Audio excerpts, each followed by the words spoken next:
I turned and I went into his ass and he touched me. I dropped the ball. I said,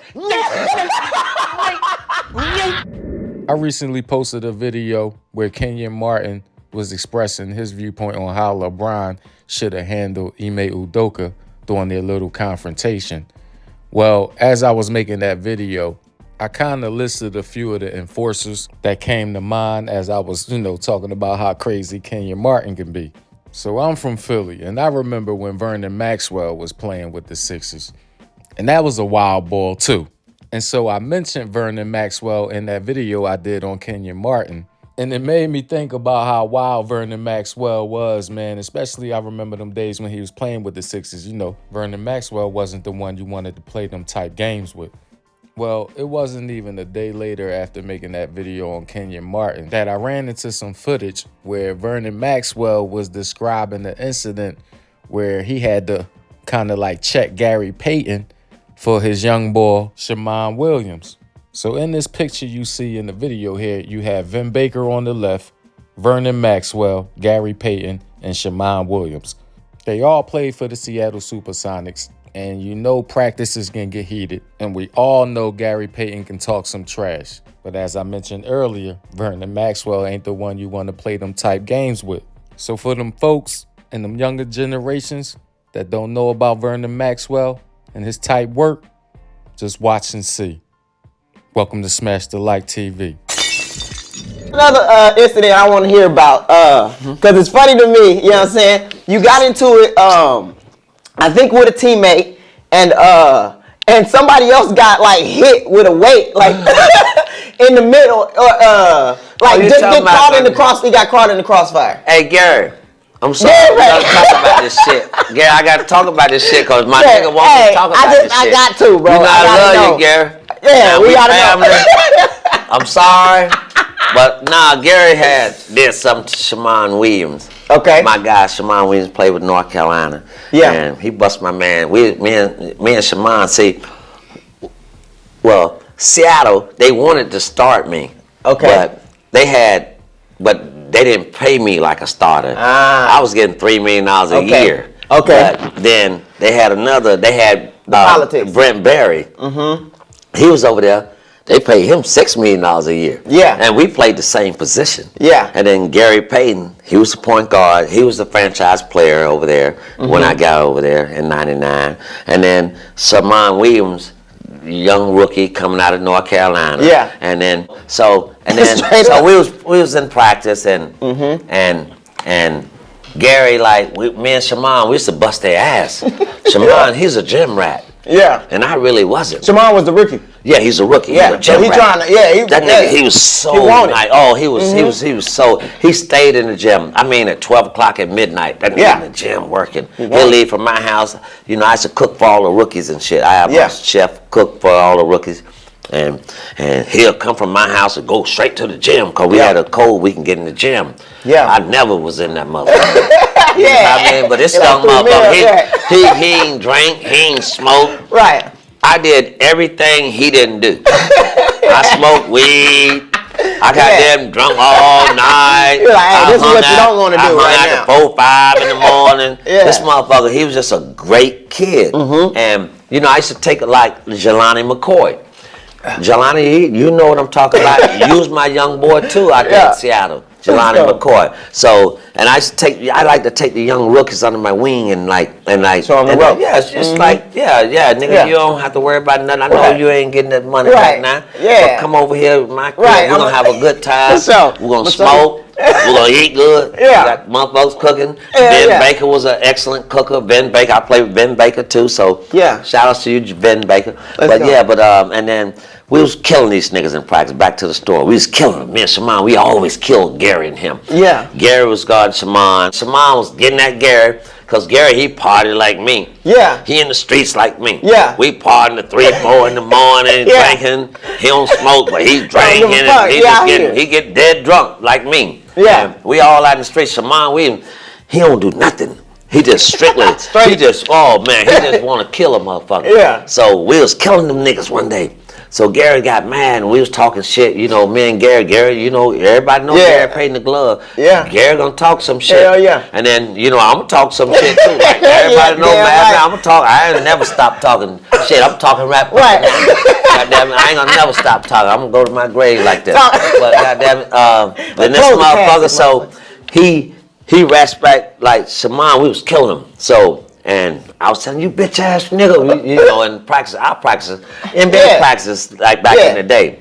You bitch ain't ass no camera, nigga, you do whatever you and want. you bitch ass nigga, we gonna bust y'all ass, you fuck y'all niggas. So that's what we was talking in practice. So and so Gary got mad cause we was roasting these niggas. You know, it's rotisserie. I'll turn his ass over slow. I'll turn that rotisserie chicken to go slow. I'll turn his ass over slow. Oh my goodness, it was so whooping bad. their ass. Yo, the starting team, we was killing them niggas. But ain't nobody on their team can stop me. Right. And then we knew that. Right. So we was roasting these niggas, and Gary got mad and just like got the ball, and Shammond was up in his ass like, come here, motherfucker, come here. Shammond was like, come here, motherfucker, come here. And then Gary just looked at him like, I'm looking at you right now. Yeah. And he just like, bam, hit him in his shit. And back elbow. And, with the back, like you hit them motherfucker like that. And he hit the motherfucker and bust that man's shit open. And man, I said, and Shammond was, he don't want to fight. He ain't that nigga like me. He a rookie. He's just trying to play showing hard. homage to you, Gary. You know, you're the guy. You're the franchise guy. Right, So why you hit this dude like that? So my man, Shammond put his hands in his face. I couldn't really see it, but his blood just falling all right through his fingers and shit. And so he don't know how to take that. I can. Right. And it's from somebody he probably admired. He like, damn, he's a franchise player. He just hit the dude for no reason. So, and then I got like mad because I seen that shit. I was like, yo, nigga, yo. I was like, then they grabbed me. I was like, bitch ass nigga, do that to me. Right, Do that to me. Do that to me. Please do that to me because I'm angry now. I really want you to do that to me. Hit me like that. Hit me like that. I said, you a bitch ass nigga, dude. And then that's when he was like, okay. He's like, he was like, you could tell the nigga was really unsure what he was saying. He was like, okay, I got you now. I said, nigga, I swear to God, you got me now. If you put your goddamn, if you touch me like that, I'm gonna beat your fucking ass. I'm gonna fuck you up. That's why I told him I'm gonna fuck you up. So. Straight up. And then I don't know why them motherfuckers, Paul Westfall and them did that shit in front of the owners and all that shit. Them motherfuckers let this motherfucker come over there and guard me. I guess I don't know. I told him I was gonna fuck him up. If you just touch me, just like I touch you like that. Did you touch me? I'm gonna jump on you. And then when I bluffing. They think you. I don't know why they did. I ain't never did bluff. No, I don't know how to bluff. So I don't know how to do that shit. I told him, motherfucker, don't touch me. Straight up. Bitch ass nigga. So, no, Gary, you ain't a bitch. I'm getting caught up. I'm getting He's getting back in the Mad Max. Now. Right. And then I said purposely. And then I got the ball. I said, nigga, if you just touch me, when I got the ball, I made sure I was gonna get the ball. I was like, yo, give me the ball. I was giving the ball. I got the ball and I turned. I turned and I went into his ass and he touched me. I dropped the ball. I said, I grabbed his ass. Let's go. Pull that motherfucker's jersey over his head. Slammed him in the stands and put these goddamn AKRITES on him. I call them AKRITES. Act right. That's right. I put them I like it, bro. Crazy. Hey, man, when you talking to basketball personalities like Kenyon Martin and Vernon Maxwell, it's no telling what they gonna say, man. You're gonna have a whole lot of Draymond Green type incidents that they will reveal when you're having some discussions with them about things that happened in their basketball careers, man. So I guess Gary Payton had to find out the hard way about Vernon Maxwell, you know what I'm saying? And it was crazy because Vernon was like, Paul Westfall should have known better. He couldn't even believe he allowed Gary Payton to guard him. as if Paul Westphal don't know what Vernon Maxwell is all about. But it must have been a real serious situation because Vernon Maxwell, standing up for young Shammond Williams when Gary Payton was probably taking advantage of a situation.